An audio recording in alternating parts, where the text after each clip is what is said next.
BBC Afaan Oromooti. Nu waliin tura.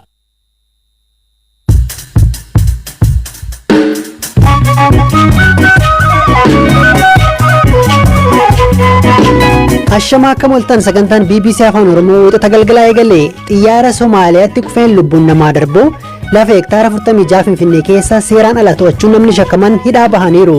Akkamiin gadhiifaman? Asitti lafa hamaatu jira. Magaalaan itti lafa gaggeeffamaa jiru akka malee hamaadha. Wanti ani itti himatame tokkoyyuu. Abbaa Gadaa Goobanaa Olaa fi ilmi isaanii koronaa vaayirasiif qoricha barbaachatti jirraa jedhan. Waan qabatama uummanni kun itti fayyuu danda'u qorichi amma inni itti yaalaa jiru kun. Obbo Barakat Simoon yakkamaa ta'uu isaanii akkasumas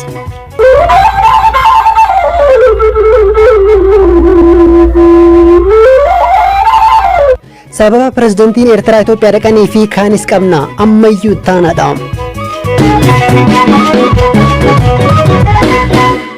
Pirezidantiin Eertiraa Isaayaas Afwerqii ministeera muummee Abiy Ahmad waliin ta'uun piroojeektii jallisii baatu dugdaa har'a eebbisiisaniiru. Bulchaan Eertiraa daawwannaa hojii guyyaa lamaaf kaleessa ture kan Itoophiyaa seenan. Qondaaltonni Eertiraa dhimma koronaa vaayirasii fi weerara awwaannisaa irratti mari'achuu akka dhaqan himaniiru. Yeroo sababa koronaa vaayirasiin gaggeessitoonni addunyaa qaamaan wal argaa hin jirretti Itoophiyaa deemuun isaanii immoo dubbii ijoo ta'eera. Lammiin Eertiraa siyaasa Eertiraa fi Itoophiyaa irratti barreessuu fi xiinxaluun beekaman obbo Dassibalii Maharii dhimma wal arguu gaggeessota lameenii pirootokoolii gaggeessota addunyaa kan cabsedha jechuun himatu.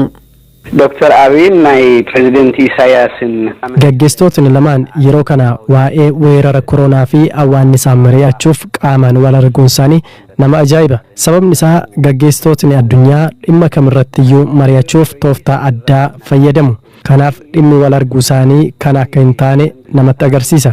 Sababni isaas Isaayaas dhukkubsateera, du'eera jedhamee kan odeeffamaa ture dhugaa akka hin taane agarsiisuu fi ergaa siyaasaa dabarsuufidha. Kanaan dura qorannoo fi ittisa koronaa vaayirasiif meeshaa deeggarsaan ergamee fi biyya deebistee waliin amma sadarkaa gaggeessitootaatti dhimma COVID-19 irratti mari'achuuf kan jedhu amansiisaa miti. Amma kun pirootokoolii gaggeessitoota addunyaa jiru kan cabsedha. Pirootokoolaatu xaxasab mukaanu yira'ani.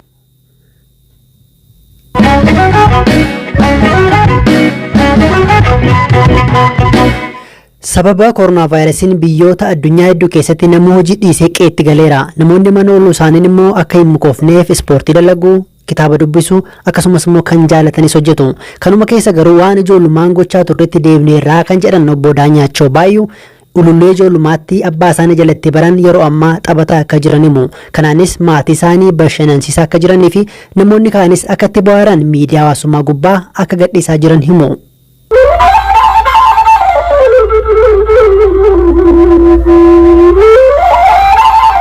Akkam oltanii akkam jirtan nagaa keessan jirtu. Daanyaachoo Baayyuun jedhama. Shawaa Kaabaa Salaale Garba Gurraachaa gadi magaala Biriitii Kolfee jedhamtutti nan dhaladhee guddadhe. Amma tanan jiraadhu Ameerikaa naannoo Waashingtan DC Silver Spring Meerilaandidha.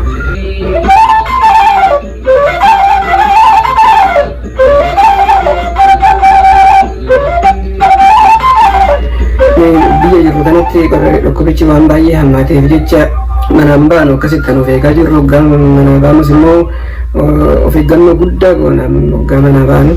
Isin akkamitti of eegaa jirtu garuu namni biyya alaa jirtanis biyya keessa jirtanis akkamitti of eegaa jirtu.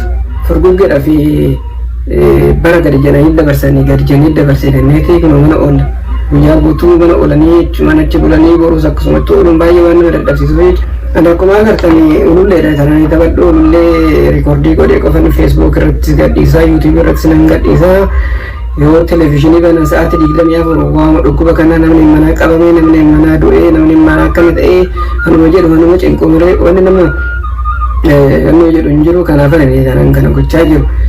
Mee wanna dandeechan wanna daa'imummaatti hojjechaa turtanii gadi baasaa maaltu beekaa sammuu keessan keessa ta'e wanni irraafatan hin ta'ata. Kunoo nan birammoo tanan hojjechaa jiru suurata kanan kaasaa jirammoo dhiyoo kana erguma koronaan kun dhufee tanan kaasuuf meeshaalee baay'ee farkaan qabu mana jiru maal koronaa qalamii xiqqoo xiqqootii fi haayilaayitarii kanaan kaasaa jiru. Warra jajjabeessuudhaa fi jajjabaadhaa wanni kun hin darbaa wanna dhaggeeffataniif galatooma.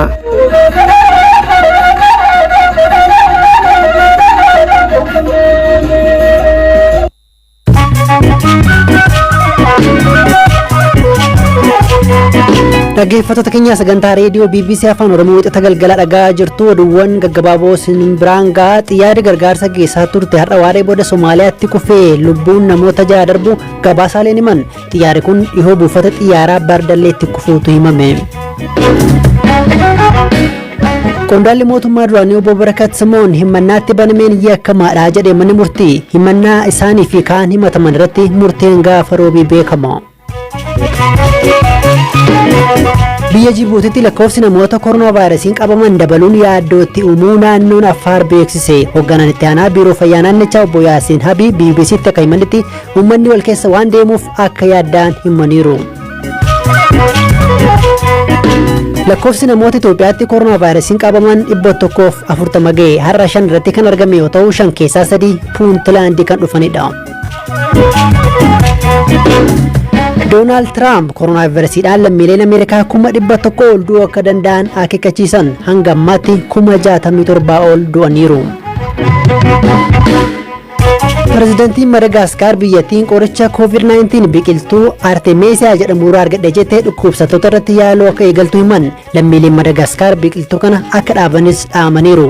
Dhaabbanni fayyaa addunyaa garuu ammallee qoricha argamee hin jiru jedheera. Koomishiniin Awurooppaa qorannoo talaallii koronaa vaayirasiitiif akka ooluuf intarneeta gubbaa qarshii walitti qabutti jira. Barreessaan olaanaa UN Antooniyoo Guteeres garuu kana caalaatu barbaadamaa jedhaniiru.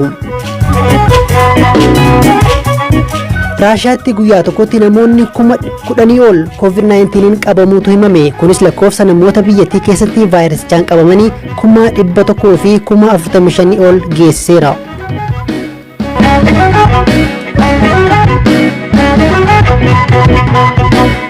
Torban lama dura magaalaa Finfinnee keessatti lafa hektaara 46 seeraan ala to'achuun shakkamanii kan hidhamanii turan obbo Lammii Taayee gadhiifamaniiru. Obbo Lammiin walitti qabaa Finfinnee Integrated Trade Share Company jedhamuu fi waldaa qonnaan bultootaa fi diyaasporaan hundaa'ee hoogganu. Lafa kanas waggaa 3 dura mootummaan hiruuf kaanaan mana murtii federaalaatti himatanii akka irra aanan himu. Amma akkamiin seeraan ala jedhame kan jedhuu fi akka itti gadhiifaman Buzuwar Qolaanaan bilbilaan dubbiseera. Akkin seeraan jedhame maaltu jira isaanitti lafa hamaatu jira magaalaa masaannitti lafaa geggeeffamaa jiru akka malee hamaadha akka kutaa magaalaa laattootti lafi namaa laalafatti kana duwwaa ta'e lafa gurguratan gaafa dhabanii lafa duwwaa jira waan ta'eedhaa fi namoota hedduudhaaf gaafa ka'anii yeroo isaan namoota hedduuf ka'anii lakkii murtii qabnannee irraa dhowwine yeroo isaan kaartaa kennan kaartaa isaanii haasne kalatti adda addaa kennus mirga keenya kabachiisutti gaafa adeemnu dandeenyu karaa seeraatiin falminee dhabneera waan ta'eef humnaan deemuu caalaa hiree kan biraan qabnu jechuudhaani yakkaan akka qabiyyee kana seeraan ala qabameetti akka weeraraan qabanneetti asuu murtii mana murtii akka weeraraan qabanneetti deebi'anii mannaa bananii jechuudha yakkaan kuni lafichuma barbaadanii lafichuma gurgurachuu barbaadanii. Amma bilisa baatan moo himatiin banamne moo wanni ittiin baatan maali? Wanti ani itti himatame tokko iyyuu kanan qabame moo seeraan ala qabamu koo waan mana kanaa seeraan qorannoon adda addaa qoree hundeessee abbaan alangaa walii galatti federaalaa abbootii alangaa dhimma kana qulqulleessan ramaa jedhatti erguudhaan duubayyuu sun qoratamaa jirtus erguudhaan erga qulqulleessee booda adeemsi ittiin jalqabame adeemsi ittiin qabatte guutummaan isaa akkamitti waan ta'eef haal duree tokko malee akka hin gallakkifamu qabamuu koo seeraan waan ta'eedhaaf hin gallakkifame jechuudha. Kana jechuun himannaan hin hundoofne taanaan namni tokko bilisa jedhama jechuudha. Carraan lafichaa kana booda maal ta'a amma akka mootummaan gaafsan himetti baankii lafaa mootummaatti deebi'aa kan jedhuufillee himamaa ture. Carraan lafichaa maal ta'a amma ittaani? Lafi muka jira mana murtii federaalaa dhaddacha lidataa dhaddacha 16 kutaa magaalaa lidataatti kenname sana yoo nama hundumtii sun yookiis qaamni oliyyataan dhimmicha ilaalu jijjiire malee murtiin suni forever effectiveidha jechuudha yookiin oliyyannoodhaan yookiin yeroon falmaa geggeessaa turre akkaataa seera siviilitti giduu sananii hin falmine taanaan murtii sun amma hin haqamnetti abbaan murtiin sun kennameef abbaa qabiyyee sanaa waan ta'eef lafti kun hammarraatti harkuma keenya jira nuti bulchaa jira jechuudha eegdota irratti qacarree.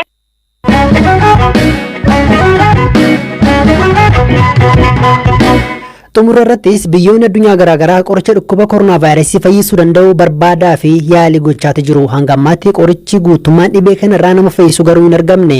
Barataan Yuunivarsiitii Arsii Gurmeessaa Goobanaa Hoolaa kana dura qoricha saree maraatti bichee farda akkasumas summii bofaaf mirga kalaqaa qaba. Yeroo ammaa immoo qoricha koronaa vaayirasii irraa nama fayyisu argachuuf tattaafachaa akka jiru BBCtti himeera. Gurmeessaan ogeessota fayyaa biroo waliin ta'anii jalqaba maalummaa vaayirasichaa qorachuun qoricha barbaadu akka jalqaban hima. Zalaalam Taaddasaatu dubbise. Uummata keessa gadi buunee qoricha aadaa kanaan dura uummanni fayyadamaa ture isa qorachuu fi akkasuma immoo anillee armaan dura akkuma Akaakayyuu Kiyyarraa qorichoota aadaa dhaalee kanaan dura irratti hojjechaa ture. Argannoo garaagaraa irratti argachaa ture. Jalqabuma irraa qoricha aadaa gara ammayyaatti deebisuu fi gara teekinooloojiitti fiduudhaaf hojjechaa ture. Instituushinii biyya Hindii wajjin illee karaa ministeeraan teekinooloojii wajjin hojjechaa turre. Aadde Abbabach wajjin illee hojjechaa turre. Kanumarraa kan ka'e egaa rakkoo battalaa keessa waan seenneef gara qorannoo kanatti seennee egaa amma piroodaaktii qorichoota naannoo 8 kan ta'an waa'ee koronaa wajjin guba gollobaatiif kan uummanni kanaan dura fayyadamaa ture. Isa san argannee erga ji'a tokko fiildii keessa turre booda qorichoota kana gara laaboraatooriitti finnee amma sadarkaa faarmaasitikaal kiliinikiitti qorichoota kana kiliinikaal koompaawundii isaa qorachaa jirra. Maalidha kan walitti qabdan baala mukaati moo wantoota akkamiiti qoricha ta'u jettanii warra yaaddan kana immoo akkamitti adda baasuu dandeessan? Dhukkubni kun kanaan dura uummata keessa turee jira. Yoo jiraate hoo uummanni kun akkamitti fayyaa ture kan jiru qorachuu eegallee eeyyeen tureeraa waggaa 80 dura dhukkuba gollobaa kan jedhamu bara gadaa michillee keessa dhukkubni gollobaa kun horiirra namatti darbaa sanaan booda nama ajjeesaa jechuudha. Somba nama qabaa. Vaayirasiin sun somba san eegamii booda namni sun du'a jechuudha. Guyyaa 5 guyyaa 4 keessatti ajjeesuu danda'a. Kana immoo manguddoo lafa buleeyyii waggaa 80 kan ta'an qorachaa turre. Qoricha kanaan eega namni dhumaa turee dhumarra gaaniin booda namni wal gaggaafatee qoricha kanaan akka fayyaa turanidha kan nutti himanii. Sanaan booda qoricha san immoo fudhannee gara laaboraatooriitti finnee sanaan booda qoricha tokkicha arganne san wajjin immoo keemikaal koompaawundii qoricha san wajjin wal fakkaatan ammas uummata keessa gadi buunee walitti qabachaa turre. Haga namoota 300 ol interview gochaa ture. Waan qabatama uummanni kun ittirraa fayyuu danda'u irra hin geenye jennee akkuma abdanne fakkeenyaaf warra keenyaatiif illee baakgiraawundii qoricha kanaa erginee irratti qoratamaa jira. Akkasuma immoo warra chaayinaatiif illee darbe kan dhufaniif baakgiraawundii qoricha kana kenninee jirra. Saadisfeektii isaa bu'aa isaa waan garagaraatu jira. San bifa san qorachaa jira jechuudha. Isa illee qorannee carraa qabnu fayyadamnee haala seeftii keenya eeggateen beelladoota irratti yaaluudhaaf yoo xiqqaate ji'a tokko booda qophii xumuraa jirra. Karaa laaboraatoorii sabbataa jiruuni. Abbaan barataa kana Abbaa Gadaa Tuulamaa Goobanaa Hoolaa beekumsa qoricha aadaa maatirraa darbaa kan nu bira ga'e qabnaa jedhu. Ilmi isaanis beekumsa kana ammayyeessuun qoricha koronaa vaayirasii irraa fayyisuu danda'u barbaadaa jira jechuun dubbatu. Qorichi amma inni yaalaa jiru kun qoricha kana eega abbarraa darbee maatirraa darbee argatee na bira ga'e amma abbaa torba yeenyee jirra. Qorichi kun kaleessa Oromoon immoo kanumaan jiraataa ture iyyee garagaraa irratti yaalaa kun milkaa'ina dhabiisaa kun du'aa kun ittiin jiraataa akkanatti kan dhufee amma as ga'e jechaadha. Abbaa torba yeenyee jira qoricha kana eegaa harkatti qabachuu jammarre.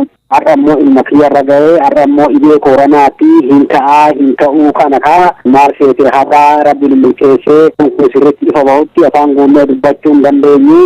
Tattaaffii dargaggoo Gurmeessaa Goobanaa fiixaan baasuuf Yuunivarsiitiin Arsii deeggarsa taasisaa fi akka jiru ibseera. Pireezidantiin Yuunivarsiitichaa Dr. Dhugumaa Addunyaa gama laaboraatoorii fi maallaqaan deeggarsa gochaa fi akka jiran himu.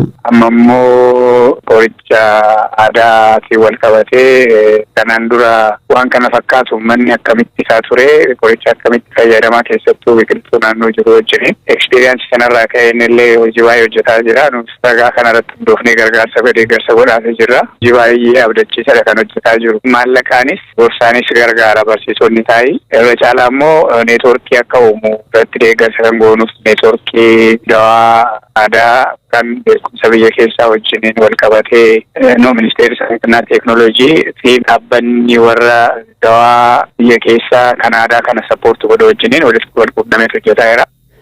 Dhaggeeffattoota keenya sagantaa reediyoo BBC Afaan Oromoo wixata galgalaa xumuramutti jira. Odeeffannoon dabalataa bakka intarneetiin jiru yoo jirte gara weebsaayitii keenya bbcafaanoroomoo.com yookiin immoo gara fuula Facebook keenya BBC News Afaan Oromoo dhaquudhaan odeeffannoowwan dabalataa argachuu dandeessu. Yaada keessanis eeruus nuu kennuu dandeessu. Sagantaarraa kan isin qopheesse Zalaalam Taaddasaadha kan isiniif dhiyeesse ammayyuu taanadha. Boruu walitti deebina gaariitti bulaa.